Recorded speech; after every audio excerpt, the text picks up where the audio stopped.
Hello बच्चों, आज हम करने वाले हैं यूक्लिड्स डिवीजन एल्गोरिथम। इससे पहले हमने क्या किया था? इससे पहले हमने लास्ट लेक्चर में यूक्लिड डिवीजन लेमा किया था, जो हमारा क्लास 10th का फर्स्ट लेक्चर था, फर्स्ट चैप्टर रियल नंबर्स का।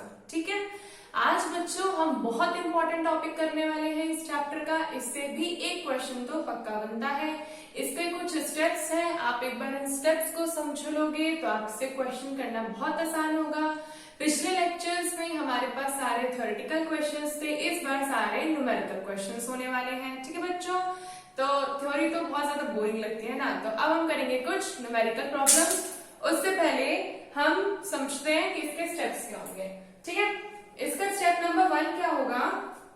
देखो, स्टेप्स में पहला है आपको अप्लाई करनी है यूक्लिड्स डिवीजन एल्गोरिथम और आपको लेना है a equal to BQ1 plus R1 की फॉर्म में एक लिखना है आपको। ठीक है, इसकी कंडीशन ये होगी कि आपका a जो होना चाहिए वो b से बड़ा होना चाहिए, जो a होना चाहिए वो b से बड़ा होना चाहिए। ठीक है, फिर अगर आपने इस चीज को किया तो आपको पता है ये चीज एग्जैक्टली डिवीजन है, मतलब आपको a को b से डिवाइड करना है।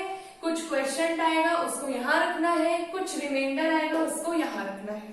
अगर क्वेश्चन का आप डिवीजन कर रहे हो और आपको रिमाइंडर 0 मिल गया तो जो b होगा वो आपका HCF बन जाएगा a का। अब समझ में आया HCF कहां से आया? हो यूक्लिड्स डिवीजन एल्गोरिथम एक बहुत अच्छा तरीका है जिससे हम HCF निकालते हैं। HCF होता है हाईएस्ट कॉमन फैक्टर। सिमिलरली ऐसे ही होता है LCM, लोएस्ट कॉमन मल्टीपल। ठीक है, LCM की बात अभी नहीं कर रहे हैं, हम आगे करेंगे। अभी हम बात कर रहे हैं HCF की। हाईएस्ट कॉमन फैक्टर दो नंबर्स के बीच में निकाला जाता है, दो से ज्यादा नंबर्स के लिए भी निकाल सकते हैं। क्या होता है HCF? Highest common factor. नाम से पता लग रहा है कि अगर दो नंबर्स के बीच में कोई भी कॉमन नंबर है तो कौन सा सबसे बड़ा कॉमन नंबर है? That is highest common factor. Factor बोलो, नंबर बोलो, ठीक है, बट क्योंकि HCF हम बात कर रहे हैं तो इसलिए हमें फैक्टर बोलना पड़ेगा। मैं फिर से बोल रही हूँ, क्या होता है HCF? Highest common number between two given numbers. अब वो दो नंबर्स में हो सकता है वो कॉमन नंबर प्रेजेंट हो सकता है ना हो। अगर कोई भी कॉमन नंबर प्रेजेंट नहीं होगा तो उस केस में क्या होता है? 1 होता है उनका कॉमन फैक्टर, क्योंकि आपको पता है 1 तो हर किसी नंबर के पास होता है। ठीक है, ओके, तो हम यूक्लिड्स डिवीजन एल्गोरिथम यूज करते हैं हाईएस्ट कॉमन फैक्टर निकालने के लिए उन नंबर्स के जो नंबर्स बहुत बड़े होते हैं। वैसे हमने HCF, LCM अपनी लोअर क्लासेस में पढ़ा है, उसमें 12, 13, 6, 36 ऐसे नंबर्स हम निकालते थे। अब हम बहुत बड़े बड़े नंबर्स लेने वाले हैं तो उनके लिए हम यूज करते हैं यूक्लिड्स डिवीजन एल्गोरिथम। आगे बात समझ में आपको कि क्या है इसका मतलब। दूसरी बात, ये एल्गोरिथम का मतलब क्या है कि ये स्टेप्स में चलता है। एक बारी में आपने बस पुट किया और सीधा आपको HCF नहीं मिलेगा, आपको स्टेप्स को रिपीट करना पड़ेगा। एक फॉर्मुलेटेड स्टेप्स है, उसके बाद ही आपको आंसर मिलेगा। और वो स्टेप्स ये हैं, हमने दो नंबर्स लिए जिसमें एक नंबर दूसरे नंबर से बड़ा है, हम उस छोटे नंबर से उस बड़े नंबर को डिवाइड करेंगे, उसके क्वेश्चन और रिमाइंडर को चेक करेंगे। अगर पहली बारी में ही रिमाइंडर 0 आ गया तो इसका मतलब जिस नंबर से हम उसको डिवाइड कर रहे थे वो उसका हाईएस्ट कॉमन फैक्टर था। और अगर नहीं आता है तो हम क्या करते हैं, हम उस a को तो भुला देंगे और जिस नंबर से हम डिवाइड कर रहे थे अब वो a की जगह ले लेगा, और जिस नंबर को जो हमारा रिमाइंडर आया था अब वो b की जगह ले लेगा, उसको डिवाइड करेगा। फिर वही कहानी होगी, उस रिमाइंडर से हम उस b को डिवाइड करेंगे। अगर हमारा रिमाइंडर अब के बारी 0 आ गया तो मतलब कि हमारा R1 जो था वो हमारा HCF था b का। लेकिन अगर वो नहीं आता है, इस केस में हम आगे अपने स्टेप्स को लेके जाते हैं जब तक हमारी ये वाली टर्म 0 ना हो जाए। एक एग्जाम्पल देखेंगे, बहुत ज्यादा आसान है ये क्वेश्चंस। ठीक है, ध्यान से देखेंगे, हो जाएगा। एक चीज और बच्चों, यहाँ पे क्वेश्चन को मैंने डायरेक्ट लिखा है, आपको डिवाइड करना पड़ेगा। डिवीजन बहुत लंबा जा सकता है, बहुत केयरफुल रहना है डिवीजन करते टाइम, क्योंकि नंबर्स बहुत बड़े आएंगे। कुछ इस तरीके से देखो, जैसे 1, 2, 5, 7, 6 बहुत बड़ा नंबर है, डिवीजन को ध्यान से करना है। वैसे आपके मैंने यहाँ पर इसलिए शॉर्ट किया है क्योंकि यहाँ पर अगर मैं इतना लंबा करूंगी तो वीडियो 1-2 घंटे की बन जाएगी और इतना आप देखोगे नहीं, बोरियत आ जाएगी। ठीक है, क्वेश्चन को समझते हैं अप्लाई कैसे करना। आपको दिया है use Euclid's division algorithm to find HCF of 210 and 35। आपको दो बड़े नंबर दिए हैं 210 और 35 और आपको इसमें निकालना है इनका एचसीएफ। तो कैसे निकालेंगे हम? सबसे पहली बात तो हमने देख लिया 210 जो है वो 35 से बड़ा है। बड़ा है, बिल्कुल सही बात। हम इसमें यूक्लिड डिवीजन लेमा लगाएंगे जिसमें 210 को a देंगे और 35 को b। 210 को 35 से डिवाइड करेंगे तब तक जब तक हमारे पास कुछ रिमाइंडर ना आ जाए, जो रिमाइंडर हमारा b से छोटा होना चाहिए। क्या मतलब हुआ? आपको याद होगा यूक्लिड्स डिवीजन लेमा क्या कहती थी? यूक्लिड्स डिवीजन लेमा कहती थी a equal to B Q plus R, जिसमें r जो होगा वो 0 से बड़ा होगा लेकिन b से छोटा होगा। तो आपको रिमाइंडर तब तक लाने की कोशिश करनी है जब तक वो रिमाइंडर b से छोटा ना आ जाए। जैसे कि एग्जांपल के तौर पे मैं आपको दिखा देती हूँ। यहाँ पे है 210 और ये अंदर डिवाइड करना है 210 और आपको उसको डिवाइड करना है 55 से। तो पहला मैंने ले लिया 55 इंटू 5, कितना आ जाएगा? 5 5 से 25, 2 5 से 25, 26, 27। ओहो नहीं 3 सेकंड है। 3 5 से 15 1, 3 5 से 15 1 16। कितना आ जाएगा यहाँ से? यहाँ पे आ जाएगा 10, ये 0 10, ठीक है 45 आ गया।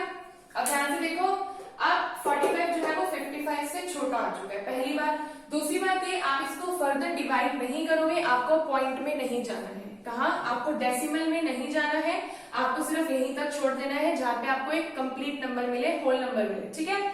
तो इस 45 को मैंने देखा ये मेरा इस डिवाइड करने वाले से छोटा है, लेकिन ये 0 नहीं है, ये 0 नहीं है ना, 45 है। तो इसका मतलब अभी मेरा प्रोसीजर खत्म नहीं हुआ, अब चेंजेस होंगे।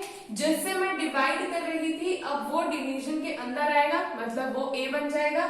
जो मेरा रिमाइंडर आया था वो मेरा b बन जाएगा, ठीक है। मतलब जो 55 अब इधर आ जाएगा, अब वो a का काम करेगा, ये मेरा किसका काम करेगा? a का, और ये मेरा बन जाएगा b। अब हम वापस से 55 को 45 से डिवाइड करेंगे। 45 इंटू 1 आएगा 45, 55 में से 45 घटाओगे कितना आ जाएगा? 10। मतलब अब की बारी रिमाइंडर क्या आया? 10, लेकिन 10 भी 0 नहीं है। फिर साइकिल चलेगी, अब मेरा 45 यहाँ बन के हो जाएगा a और मेरा ये जो रिमाइंडर था अब वो बन जाएगा b। मतलब अब मेरा 10 45 को डिवाइड करेगा। जब 10 45 को डिवाइड करेगा तो कितना आएगा? 10 इंटू 4 40, 45 में से 40 गए तो बचेगा कितना? 5। मतलब मेरा रिमाइंडर कितना बच गया? 5। लेकिन ये भी अभी 0 नहीं है, फिर कहानी बदलेगी, ये बन जाएगा मेरा a और मेरा जो रिमाइंडर आया था वो बन जाएगा मेरा b, ठीक है। फिर हम करेंगे इस 10 को डिवाइड करेंगे a से, कितना हो जाएगा? 5 2 10 प्लस 0। अब रिमाइंडर नहीं बचेगा ना, खुद देखो 10 को जब आप 5 से डिवाइड करोगे तो कितना बचेगा? 0। 0 हमारा रिमाइंडर आ गया, हमारा काम खत्म। तो मतलब हमारा यहाँ से जैसे ही काम खत्म हो चुका है तो इस पॉइंट पे जो लास्ट हमारा डिवाइजर की तरह काम कर रहा था वही अब हमारा HCF बन जाएगा। मतलब इस क्वेश्चन का HCF क्या है? 5। इन दो नंबर्स का हाईएस्ट कॉमन फैक्टर क्या है? 5। क्लियर? देखो, अगर समझने में दिक्कत हो रही है डिवीजन आपको खुद करना पड़ेगा। एक क्वेश्चन और देखो, आसानी से हो जाएगा। वीडियो पॉज करो, अपने आप क्वेश्चन करने की कोशिश करो, ठीक है। क्या क्वेश्चन है? ये सेम वही है, 4052 और 12576। आपको सबसे पहले हमेशा करना है जो नंबर बड़ा होगा उसको a मानना है, जो नंबर छोटा होगा उसको b मानना है। क्योंकि आप बड़े नंबर्स को ही तो छोटे नंबर से डिवाइड करोगे, छोटे नंबर को बड़े नंबर से डिवाइड करोगे तो पॉइंट में आंसर आ जाएगा। और हम इंटीजर की बात करते हैं, हम डेसिमल नंबर्स की बात नहीं करते हैं। तो a equal to B Q plus R लगाएंगे। इस तरीके से प्रोसीजर हमारा लंबा लंबा डिवीजन चलेगा और एक पॉइंट ऐसा आएगा जहां पे हमारा 0 आ जाएगा। जहां पे 0 आएगा, जो डिवाइड कर रहा था उस टाइम पे 4, वो हमारा हाईएस्ट कॉमन फैक्टर बन जाएगा इन दो बड़े नंबर्स का। क्लियर बच्चों? देखो यहाँ पे जो है ये थोड़ा सा शॉर्टकट में इसलिए हो रहा है क्योंकि डिवीजन प्रोसेस दिखाना बहुत ज्यादा लेंथी हो जाएगा, वीडियो बहुत लंबी हो जाएगी। आप लोगों को इस क्वेश्चन को जब करना है आपको एक एक स्टेप पे डिवाइड साइड में शो करना है। जब आप क्वेश्चन करोगे ऐसे ही एक लाइन बना के आपको डिवीजन शो करना होगा। आपको कैलकुलेशन शो करनी पड़ती है इस टाइप के क्वेश्चंस में, नहीं तो आपको नंबर्स कर सकते हैं। तो अब हम एक क्वेश्चन देखते हैं जो हमारे एनसीईआरटी बुक में है। एक वर्ड प्रॉब्लम है, बहुत ज्यादा इजी है और बस आराम से हो जाएगी। दूसरी बात ये, वो क्वेश्चन मैंने लिखा नहीं है तो आप एक बार अपने एनसीईआरटी की बुक को जरूर खोल के इस क्वेश्चन को देखें। क्वेश्चन क्या है? A sweet seller has 420 काजू बर्फीज। तो क्या लिखा है, 420 काजू बर्फीज है एंड 130 बादाम बर्फीज, 130 बादाम बर्फीज है। देखते ही मुंह में क्या आ रहा है, क्वेश्चन सुनते ही मुंह में पानी आ रहा है, देखने की तो जरूरत नहीं है। So burfis, she wants to stack them in such a way that each stack has the same number and they take up the least area of the tray। इतनी सारी बर्फीज हैं, उनको इस तरीके से ट्रे में रखना है ताकि वो कम से कम जगह घेरे। तो हमें एक तरीके से उनका निकालना है हाईएस्ट कॉमन फैक्टर। क्योंकि हम यूक्लिड्स डिवीजन लेमा कर रहे हैं तो क्वेश्चन एग्जैक्टली वही होगा, ठीक है, और कुछ है भी नहीं इसमें। क्या करेंगे, एचसीएफ कैसे निकालेंगे, इसको देखो, इस क्वेश्चन को मैं आपको करके दिखाऊंगी। 120, 420 और 130 में बड़ा नंबर कौन है, 420। ये मेरा ए का काम करेगा, ये मेरा बी का काम करेगा। यूक्लिड्स डिवीजन लेमा के हिसाब से A equal to B cube plus R होता है। तो ए की जगह रख दिया मैंने 420 इक्वल टू 130 इंटू, अब क्या आएगा यहाँ पे, तो डिवीजन के लिए देखते हैं इधर साइड में। 420 को जब मैं 130 से डिवाइड करना चाहूंगी तो 130 इंटू 3, 300, 339, 3 130 इंटू 3 से जाएगा ये, ठीक है। तो 3 से कैसे जाएगा, 3 0 से 0, 3 3 9 और 3 1 3, कितना आ जाएगा 0, यहाँ पे आ जाएगा 12 और यहाँ आ जाएगा 30। ये नंबर 30 जो है वो 130 से छोटा आ गया, तो इसका मतलब डिवीजन आगे नहीं ले जाना है, पॉइंट में आंसर नहीं लाना है। तो ऐसे में क्या करेंगे, 130 इंटू 3 प्लस 30 हमारा आंसर हो जाएगा। लेकिन हमारा रिमाइंडर 0 नहीं हुआ है, तो मतलब हमें इस क्वेश्चन को आगे भी चलाना पड़ेगा। अब ये हमारा यहाँ ए का काम करेगा और ये हमारा यहाँ बी का काम करेगा। मतलब अब हमें 130 को डिवाइड करना है 30 से, तो कितना आ जाएगा, 3 4 120, हाँ, तो कितना आ जाएगा, 4 3 12, 120 और आंसर आ गया 10, ठीक है। अब देखो 10 30 से छोटा है, पॉइंट में आंसर नहीं लेके जाना है, तो लेकिन रिमाइंडर भी 0 नहीं है, तो क्वेश्चन कंप्लीट नहीं हुआ। तो इसे हम लिखेंगे कुछ इस तरीके से। अब ये हमारा काम करेगा ए का, और यहाँ लिखेंगे 10, और ये तो आपको दिख रहा है, ये सिंपल आ जाएगा, 30 तो डिवाइड हो जाएगा ना 10 से, रिमाइंडर क्या आ जाएगा 0। तो ऐसे हमारा हाईएस्ट कॉमन फैक्टर क्या बन गया, जो लास्ट वैल्यू बचती है बी, मतलब 10 हमारा हाईएस्ट कॉमन फैक्टर बन गया, ठीक है। क्वेश्चन बहुत इजी था, मैंने आपको करके भी दिखा दिया डिवीजन कैसे करना है और किस तरीके से यहाँ पर अप्लाई करना है, ठीक है।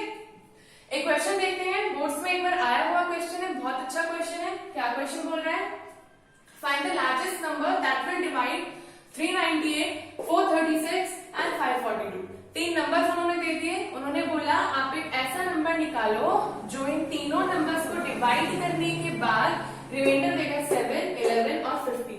अब ये क्वेश्चंस ऐसे नहीं होते कि आप डिवाइड करने बैठ जाओगे, नंबर ही नहीं पता आपको तो कैसे करोगे। तो क्या तरीका लगाना है, इसमें लगेगा यूक्लिड्स डिवीजन एल्गोरिथम। कैसे लगेगा, सबसे पहले देखो 398 का रिमाइंडर है 7, 436 का रिमाइंडर है 11 एंड 542 का है 15। क्या करना है, सब में से सबको माइनस कर दो। 398 में से 7 माइनस, 436 में से 11 और 542 में से 15। क्यों माइनस कर रहे हैं हम, क्योंकि ये रिमाइंडर्स है, रिमाइंडर माइनस कर देंगे हमारे पास एग्जैक्टली वो नंबर आ जाएगा जिसका हम निकालने वाले हैं हाईएस्ट कॉमन फैक्टर। सबसे पहले कोई भी 2 नंबर चुन लो आप, चाहे ये दोनों, चाहे ये दोनों, चाहे ये दोनों। मैंने ये दोनों स्टार्टिंग में चुने, 391 और 425। इनमें लगाया है यूक्लिड्स डिवीजन लेमा और यहाँ से क्या निकाला मैंने, एचसीएफ। इन दोनों नंबर्स का जो हाईएस्ट कॉमन फैक्टर आ रहा है दैट इज 17। अब इस 17 को यूज करके जो ये लास्ट वाला नंबर बचेगा उसका आप क्या निकालोगे, फिर से हाईएस्ट कॉमन फैक्टर, और वो वापस से फिर से अगर सेम आ गया 17, तो इसका मतलब तीनों ही नंबर्स के जो कॉमन हाईएस्ट फैक्टर है that is 17।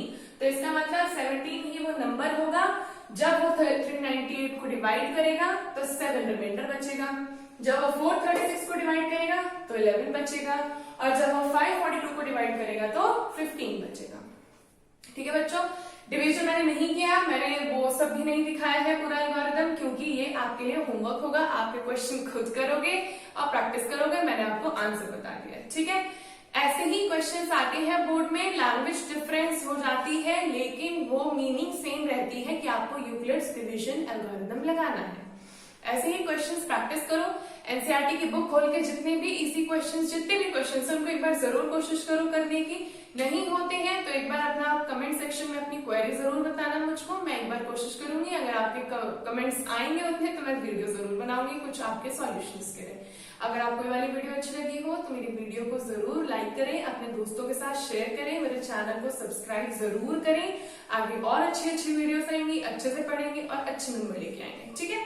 So thank you for watching.